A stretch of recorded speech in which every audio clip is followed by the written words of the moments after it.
Hello అందరికీ నమస్తే. ఈరోజు మనం తెలంగాణలోని మహబూబ్ నగర్ సమీపంలో ఉన్న ప్రసిద్ధ క్షేత్రమైన శ్రీ కురుమూర్తి స్వామి పర్వతశ్రేణుల అద్భుత చరిత్ర గురించి తెలుసుకుందాం. పూర్వకాలంలో వైకుంఠంలో ఆదిశేషుడు మరియు వాయుదేవుడు మధ్య ఒక వాగ్వివాదం ఏర్పడింది. ఎవరి శక్తి ఎక్కువ అన్న చర్చ నడిచింది. దానికి ముగింపు కోసం స్వయంగా శ్రీహరి మధ్యలో జోక్యం చేసుకున్నారు.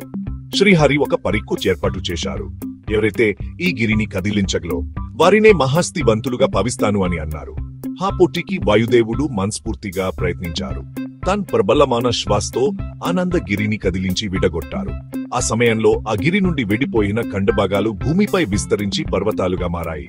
ఆ భాగాలే నేటి శ్రీ కురుమూర్తి స్వామి పర్వతశ్రేణులు.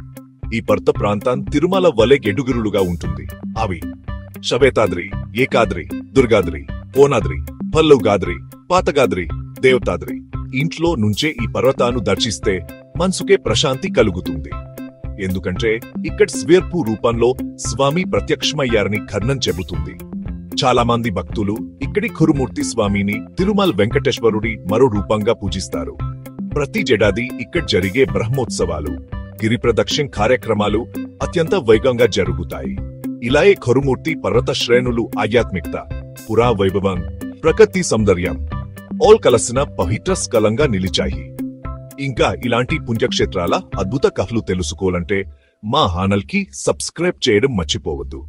దీనికి మంచి తెలుగు స్టోరీ నరేటర్ చెప్పే విధంగా ఎలాంటి క్రిస్టియన్ ఇమేజ్లు లేకుండా తెలుగుతనం సమడ్ వచ్చేలా క్రియేట్ చేయి.